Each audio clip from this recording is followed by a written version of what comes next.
In chemistry, there are three main ways to make esters. Method number 1, react an acyl chloride with an alcohol to form the ester and HCl. Method number 2, react an acid anhydride with an alcohol to form a carboxylic acid and the ester. Method number 3, react a carboxylic acid with an alcohol to form the ester and a molecule of water through a condensation reaction. Today, I'm going to be going through the first two. So let's go. Let's say we have ethanol chloride, okay? We're going to react it with an alcohol. We're going to react it with methanol. So what happens is that the lone pair of the oxygen is attracted to the delta positive carbon on the ethanol chloride. This is because the oxygen is very electronegative and it draws electron density towards itself. Okay, the double bond breaks and we form an intermediate.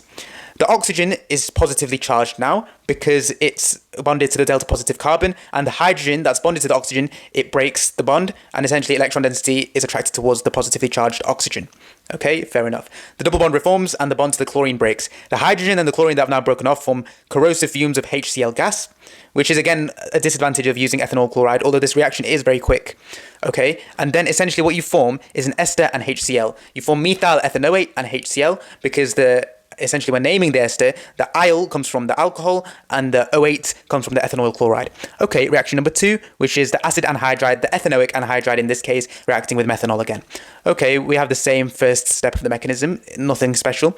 But now, essentially we form an ethanoate ion, which is attracted to the bond that's breaking between the hydrogen and the oxygen. The oxygen is positively charged, the bond between the hydrogen and the oxygen breaks. The carboxylate ion essentially picks up the hydrogen and you form a carboxylic acid.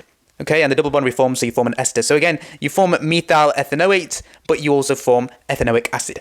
And that, ladies and gentlemen, are the two main reactions that you use to form esters. And then obviously you've got the other one, which is a carboxylic acid and an alcohol react to form an ester and water. Thank you for watching.